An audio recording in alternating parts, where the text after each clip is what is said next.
natin to. Iba't ibang flavor ng Dewy Donut. Tara, let's go! First, itong color red. Pero syempre guys, bago natin kainin yan, don't forget to follow me and comment sa comment section next kakain natin ha.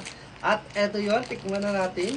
Comment din guys sa comment section kung hanggang sa nakakarating yung video natin. Kaya i-comment nyo na kung taga saan kayo. Yan natin ito. Chocolate.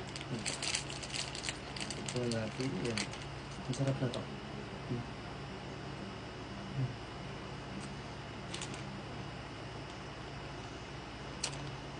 Ang sarap ng pagka-chocolate na.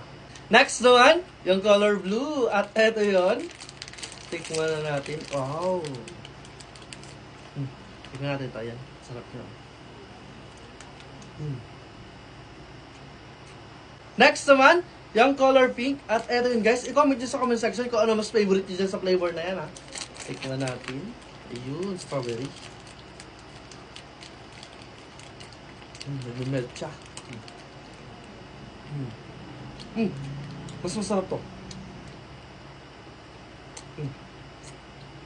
Like, follow, comment, and share. Bye-bye.